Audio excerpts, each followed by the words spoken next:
Hello everyone. This is a junk journal, which my goal was to initially make it a naked junk journal with little embellishments. I don't know, you'll have to let me know what you think.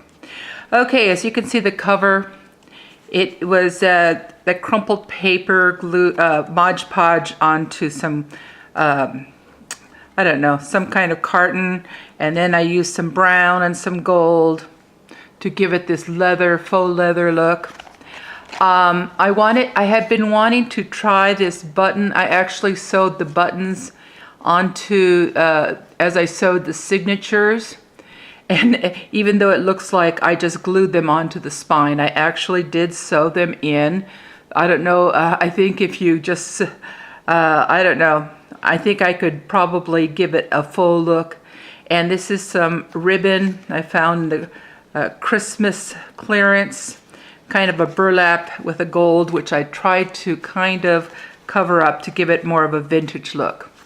And as you can see, it has a button closure.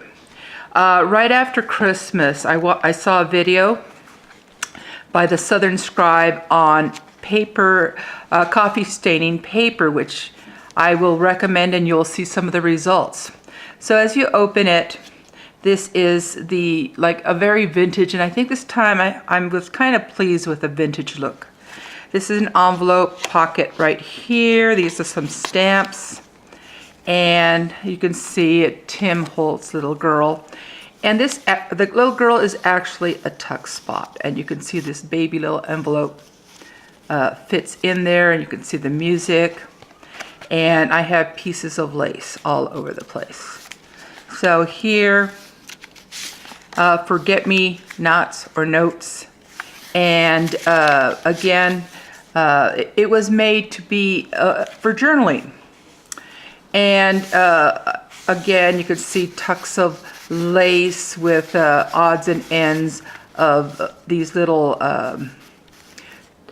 tags that, you know, I wanted the effect that someone had journaled and, you know, was tucking papers here and then.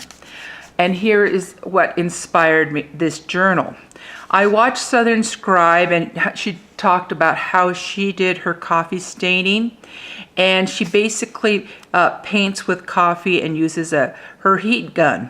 I use my embellished, the heat tool, the embellished heat tool, and I just fell in love with the effect. It was in essence like painting with coffee. And so that technique, and I will be putting a link to that video, really inspired this journal. So I tried it because I really liked the effect, but I just wasn't in the mood ever to turn on my oven because I live in a very hot location called Tucson, Arizona, where, you know, it's hot on occasion. So I got these really beautiful effects, and I said this was the inspiration, and these are the die cuts that eventually became coffee stain, and I used them as decoration. So you're going to see the coffee staining, which her technique, which she calls coffee staining 201, is very dramatic. Again, this is some napkin decoupage, and there's pieces of lace, and I kind of did some light stamping, which I thought complemented the coffee staining. And again, you will see occasional napkin decoupage, die cutting, and again, these are some papers I had previously prepared for another journal. And here you can see this is just a flap. I didn't even make it into a tuck, so you could put something in there. It's basically a journal that you can take any way you want. A napkin decoupage. And this was the first time I really had gotten kind of excited about coffee staining. And here's another really dramatic page. Isn't that beautiful? You can see the doily and the die cuts, and there you can see how the light script stamping really complements it. And so I was I had wanted to keep this a very neutral, so my napkin decoupage and is very light. I picked the lightest parts of the napkin on purpose. There you see a border stamp I have. Here's a tuck spot, the napkin. This is the scrapbook paper. And here are some tags I have that go in there. It gives that vintage effect. And here's a pocket and a tag. You can see a bit of the doily, the napkin, and like I said, very vintagey. There are 3 embellished paper clips, and here art is a shadow of what a person is thinking, and I like that quote. And this is an embellished paper clip, as I mentioned. The dress here, and again, that flap. This is a envelope that acts as a pocket, and again, you can open it and add anything you want. This is a book page. You know how some of these book pages, they have just a tiny little paragraph, then you have this whole blank page, and so I put that in. This brownish paper is some kind of a packing paper, and here I reinforced it with some lace and a frame, and this little girl dressed as a I guess a cowboy, get all dressed for rodeo, and oops, sorry about that, and her tag said, "A dream is a wish your heart makes." And again, they're tuck spots. You can tuck something in, you can tuck a picture. There you see some lace with a button. Here's a booklet. I left this scrapbook plain because I thought it could allow you to glue things, make any kind of changes you want to this. Again, the dramatic coffee staining, the napkin. This is some wrapping paper. The last of this piece I was gifted. And here in the corner is a muslin little flower with some bias tape that is made into a little tuck. And this is the scrapbook paper, and I made like a tuck with a punch and some lace and ribbon. Oops, went too far. And this is a napkin. Once a month I go to Tuesday morning and I look at their napkins, and this was one, and I love the roses, and it just looked very pretty. This is a page from a garden book that I just thought was cool to go in. And you can see, like I said, the goal was it would be a naked journal, but yet I think I used the napkin and glued enough detail to make it kind of interesting. This is the center of this signature, and so there are pops of color, and again a tag just to add. Like I said, there's 3 embellished paper clips. Here it is. This is a card. You know, things you would imagine in a vintage journal. You know, you'd imagine some cards, bits and pieces of paper, things, you know, that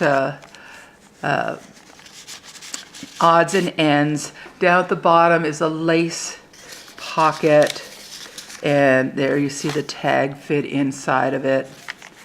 And you've seen this before. See, isn't that pretty? And here I left the butterfly scrapbook paper on purpose. Here are some boys, a muslin flower. Again, as I said, it's a tuck space, so you can do something with it if you wish. Here's a pocket, a giant tag, and that's napkin decoupaged. And here's another embellished paper clip, which really was very, did something for this scrapbook paper. I just left it, which, you know, why vintage up something that looks vintage anyway, right? It's a tuck spot right here, and there are 3 tags that fit into this little tuck spot that I made right here. And again, you can all see, and you know what techniques I use there. Same for here. This is some music practice paper. And again, this a friend gifted to me. It's supposed to be, I guess, a pattern for machine embroidery. And so it's a parchment and it's a tuck spot. And this is, again, wrapping paper on a die cut. And like I said, just a hint of napkin makes such a difference. And I think it's very effective. This just has ribbon edging. Like I said, I left them plain. This center page is really interesting. I love this page. But what's really funny was it has a wedge cut out. And I said, well, I want to use this paper. What can I do with it? So I just covered it with some lace, and it worked really well. And you know, this is where sometimes paper mistakes make some very beautiful pages. So like I said, here's that dramatic coffee staining. And there you see the lace to cover up that hole, and more napkin decoupage down at the bottom. So you can be subtle with napkins and some lace. And, you know, like I said, as we flip through this, you saw the page. And in any case, this is my journal. It has about 47 pages. And so I guess if you count the front and the back, maybe 48 pages. And it's 3 signatures. Here's an envelope. These are actual vintage stamps. Somebody gave me a box full of stamps, and I've been using, and this is also a tuck spot pocket. So this is my naked junk journal, and it has the elastic closure, and as you can see, it is decorated, but it also allows someone to have a lot of room for journaling, decorating it, many possibilities for this. So again, thank you for watching, and we'll see you again. I can guarantee you I will be using much more of that coffee staining technique. So again, thank you for watching, and we'll see you again.